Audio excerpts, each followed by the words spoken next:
वो एक सुंदर सा गांव था। वहाँ पर टोनी नाम की गौरैया एक पेड़ पर अपना सुंदर सा घोंसला बनाकर अपने पति के साथ रहा करती थी। वो अपने पति के साथ खुशहाल जीवन बिता रही थी। एक दिन उनकी सहेली मही चील उन दोनों से मिलने आई। चील ने टोनी से पूछा, टोनी कैसी हो तुम? बड़े दिनों बाद मिल रही हूँ तुमसे। हाँ, मैं बिल्कुल ठीक हूँ। तुम कैसी हो? और घर पर सब ठीक है ना? तुम्हारे पति और बच्चे? चील ने उससे कहा, हाँ, घर पर सब कुशल मंगल है। और तुम बताओ, खुशखबरी कब सुनाओगी? इस पर टोनी शर्माते हुए बोली, हाँ, बहुत जल्द सुनाऊंगी। कुछ देर यूं ही बात करने के बाद मही वहाँ से चली गई। कुछ दिन यूं ही बीते। टोनी माँ बनने वाली थी, इसीलिए उसका पति उसका बहुत ध्यान रखने लगा। पर उन्हीं दिनों में किसी जरूरी काम से उसके पति को बाहर जाना पड़ा। वो अपनी सहेली मही चील के पास गया और, दोस्त, मुझे किसी काम से बाहर जाना पड़ रहा है। कुछ महीनों तक लौट कर नहीं आ पाऊंगा। वैसे तुम्हारे पति भी काम से बाहर गए हैं ना, तो क्यों न तुम टोनी के साथ रह लो, उसे भी अच्छा लगेगा। हाँ हाँ, क्यों नहीं, ऐसा ही करूँगी। चील के ये कहने पर गौरैया के पति ने राहत की सांस ली। उस दिन से चील टोनी गौरैया के साथ ही रहने लगी। कुछ महीने बीते। टोनी गौरैया ने कुछ अंडे दिए थे। उन अंडों को टोनी गौरैया जतन से रखा करती थी। पर टोनी मन ही मन सोचा करती, भले ही कितने ही अच्छे दोस्त क्यों न हो, पर मुझे सावधानी बरतनी होगी, कहीं मेरे बच्चों के अंडे से निकलने के बाद ये उन्हें ले कर न जाए। ये सोचकर टोनी गौरैया हर समय मही पर नजर रखा करती। यूं ही कुछ दिन बीते। एक दिन उनकी सहेली लूसी कबूतर उनके पास आई। वो बहुत घबराई हुई सी थी। दोस्त, चलो न जल्दी मेरे साथ, छोटू को प्रसव वेदनाएं हो रही हैं। घबराई हुई टोनी ने कहा, दोस्त, मेरे बच्चों का ध्यान रखना, उनके बाहर निकलने का समय हो रहा है, मैं अभी लौटती हूँ। ये कहकर टोनी गौरैया लूसी के साथ वहाँ से चली गई। मही चील उन अंडों का बहुत ध्यान रख रही थी। अचानक चील ने ध्यान से देखा तो उस घोंसले में बहुत सारी चींटियां आ रही थी और वो चींटियां अंडों को नुकसान पहुंचा रही थी। उन्हें वहां से भगाने के लिए मही चील ने अपने पंख फड़फड़ाने शुरू किए। ठीक उसी समय टोनी के बच्चे अंडों से बाहर निकले। अरे अरे, कितनी सारी चींटियां हैं, कुछ देर तुम्हें यहाँ से कहीं और ले चलती हूँ। उनका भला चाहकर मही चील उन दोनों बच्चों को अपने घोंसले ले गई। वो जब एक एक कर दोनों बच्चों को ले जा रही थी, तब चीचू कौवा ने उसे देखा। हे भगवान, टोनी के घर पर रहते हुए भी ये मही उसी के बच्चों को क्रूरता से ले जा रही है। आखिर कोई इतना दुष्ट कैसे हो सकता है? अपने ही दोस्त के बच्चों को ले जाकर भला उन्हें मारकर कैसे खा सकता है? यूं मन ही मन सोच रही थी चीचू कौवा। उससे रहा नहीं गया और वो टोनी को ढूंढने बाहर निकली। दोस्त, तुम गई कहाँ थी? टोनी खुश होते हुए बोली, छोटू को प्रसव वेदनाएं हो रही थी, अब वो बहुत खुश है, सब कुछ अच्छे से निपट गया। उसकी खुशी की परवाह करते हुए तुम अपने खुद के बच्चों को ही भूल गई। तुम्हारे बच्चों को तुम्हारे घर पर रहने वाली चील ही उठा कर ले गई। ये बात जानते ही टोनी रो पड़ी। हे भगवान, ये मुझसे कैसी गलती हो गई? मैंने खुद अपने हाथों से अपने बच्चों को मौत के मुंह ढकेल दिया। हे भगवान। यूं रोते हुए तुरंत टोनी अपने घोंसले पर पहुंची तो देखा वहां पर बाकी अंडे और बच्चे नहीं थे, सिर्फ एक अंडा बचा था। कुछ ही समय में उस अंडे से बच्चा बाहर निकला। टोनी ने रोते हुए उसे अपने सीने से लगाया और अपने पंखों में छुपा कर रखा। तभी वहाँ पर मही चील भी वापस लौटी। दुष्ट कही कि तुम मेरे ही बच्चे को खा गई।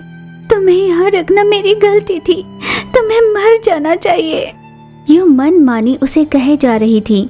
मही ने रोते हुए उससे कहा, दोस्त, ये तुम क्या कहे जा रही हो? मैं भला तुम्हारे बच्चों को क्यों मारूंगी? तो फिर क्या किया है मेरे बच्चों के साथ, सच बताओ। यहाँ बहुत सारी चींटियां काट रही थी उन्हें, इसीलिए उन्हें सुरक्षित जगह लेकर गई हूँ। चलो मेरे साथ, मैं दिखाती हूँ। ये कहकर तुरंत उसे अपने साथ उन बच्चों के पास ले गई। अपने बच्चों को सुरक्षित देखकर टोनी का मन भर आया। उसने अपने बच्चों को सीने से लगाया और रोने लगी। दोस्त, मुझे माफ कर दो, मुझसे बहुत बड़ी गलती हो गई। मुझे चीचू कौवा ने कहा था कि उसने तुम्हें बच्चों को ले जाते हुए देखा। ये कहकर वो पछता रही थी। किसी के बातों में आकर मुझ पर शक करना मुझे अच्छा नहीं लगा। तुम्हारे बच्चे मेरे बच्चों के समान ही होंगे ना, भला मैं उन्हें मार कर क्यों खाऊंगी? दोस्त, मुझे माफ कर दो, मैंने तुम्हें बहुत गलत समझा। मैंने तुम पर सिर्फ शक ही नहीं किया, तुम्हारा अपमान भी किया है। खैर कोई बात नहीं, इतने अच्छे मौके पर भला ये सारी बातें क्यों। तुम अपने बच्चों का अच्छे से ध्यान रखना, मैं चलती हूँ। ये कहकर मही चील वहाँ से चली गई। ये मैंने क्या कर दिया, जाने अनजाने मही चील का दिल दुखाया। मैंने चीचू की बातों पर भरोसा कर इस पर शक किया। किसी और की बातों पर भरोसा कर हमें निर्णय नहीं लेना चाहिए। मैंने उससे कितनी कटु बातें कही, मैं चाह कर भी उन्हें वापस नहीं ले सकती। ये सोचकर टोनी दुखी होने लगी। यूं ही कुछ दिन बीते।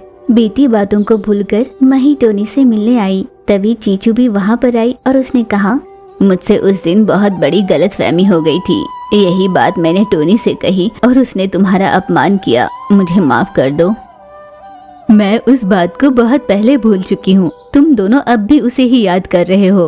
रात गई बात गई, भूल जाओ अब। उसकी बातें सुन चीचू कौवा बहुत खुश हुई। तुम्हारी बातों से तुम्हारे नेक दिल का पता चलता है। जो भी तुम्हारे मन को अच्छे से जान गया वो तुम्हारी दोस्ती को कभी खोना नहीं चाहेगा। हाँ दोस्त, तुम ही मेरी पहली और अच्छी दोस्त हो।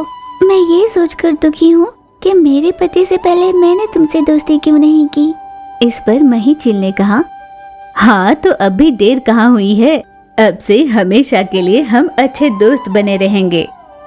इस बात पर सभी खुश होकर हंसने लगे।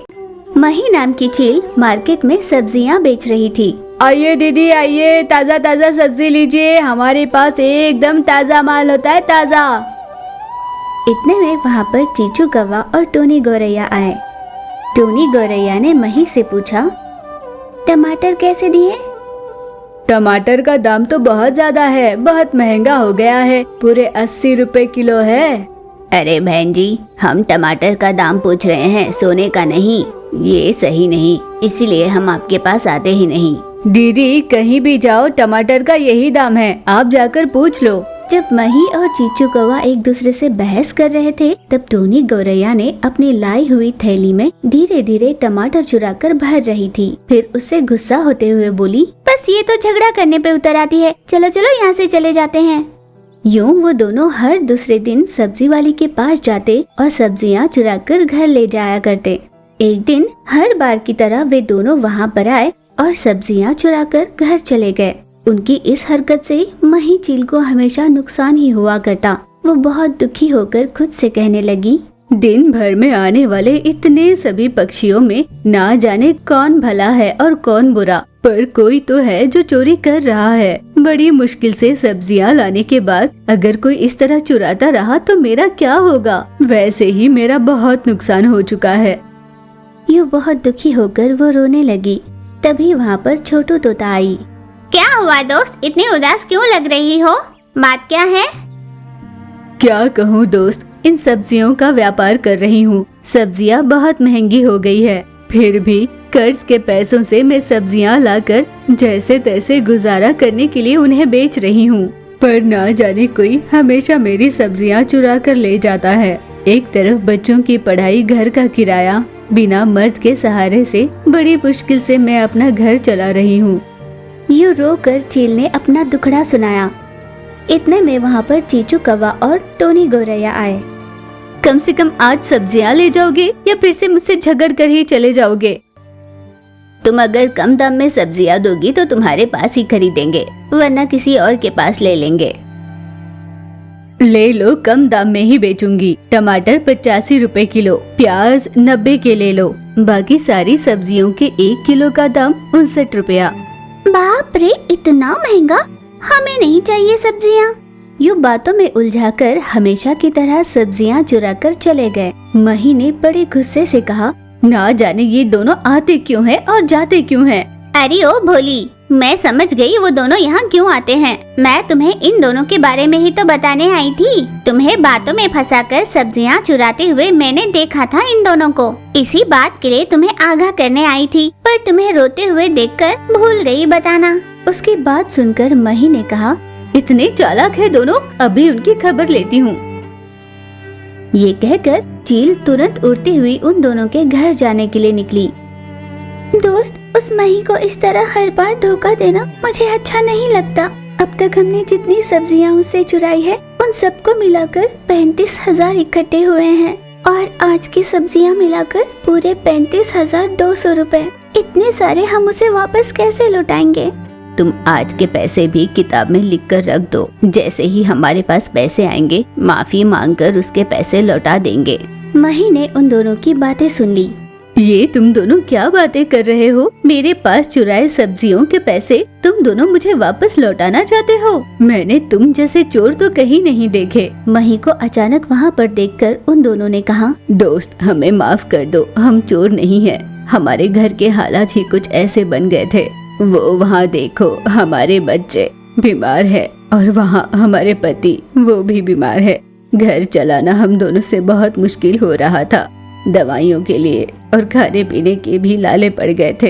हम दोनों मजबूर हो गए थे। इसके अलावा हमारी और कोई मंशा नहीं थी, इसीलिए हर बार के पैसे हम लिख कर रख रहे हैं। ये कहकर दोनों रोने लगे। उनकी बातें सुन मही ने कहा, हर किसी के हालात ऐसे ही हैं। अब से तुम्हें चोरी करने की कोई जरूरत नहीं। जितनी सब्जियां तुम्हें चाहिए होगी ले जाना और जैसे लिखते हो वैसे लिखते रहना। जब पैसे आए दे देना। उसकी उदारता देखकर टोनी ने कहा, दोस्त अगर तुम्हारी जगह कोई और होता तो आज बहुत बड़ा तमाशा बन चुका होता हमारा। हमारे हालातों को समझने के लिए धन्यवाद। मैं भी ऐसे बुरे समय का अनुभव कर रही हूँ, इसीलिए मैं तुम्हारी व्यथा समझ सकती हूँ। तो ठीक है, अब मैं चलती हूँ। ये कहकर चील वहाँ से लौट गई। पास में बैठी छोटू तोता ने ये सब देख लिया। ये तीनों कितने दुखों का सामना कर रहे हैं। हे भगवान, इतने नेक दिल वालों को तुमने इतने दुख क्यों दिए? किसी तरह इनकी मदद करनी चाहिए। कुछ दिनों बाद तब दोनों पक्षियाँ मही के पास सब्जियाँ खरीदने आई। तब एक धनवान चील को साथ लिए छोटू तोता वहाँ पर आई। मैं जिन दोस्तों के बारे में बता रही थी ये वही है, आप इनकी मदद कीजिए। मैंने तुम्हारे बारे में बहुत सुना है। मैं तुम तीनों को बिना ब्याज के पैसे दूंगा। जब तुम्हारे पास पैसे बन जाए तभी मुझे देना। उस चील की बातें सुन तीनों पक्षियाँ बहुत खुश हुई। उसने तीनों को 1-1 लाख रुपए दिए। उन तीनों ने उन पैसों से अपना व्यापार शुरू किया। ठीक 1 साल की कड़ी मेहनत के बाद वे तीनों बहुत धनवान हो गए।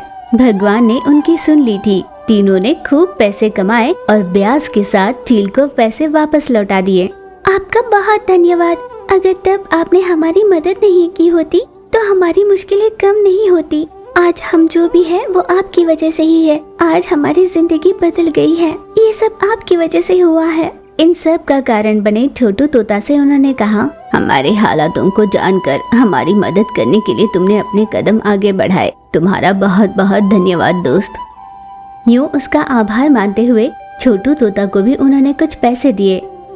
छोटू तोता के लाख मना करने पर भी उन्होंने इतनी जबरदस्ती की कि उसे लेने ही पड़े। जो दूसरों का भला चाहता है उनका खुद का भला होता है। ये बात इन सभी ने साबित की।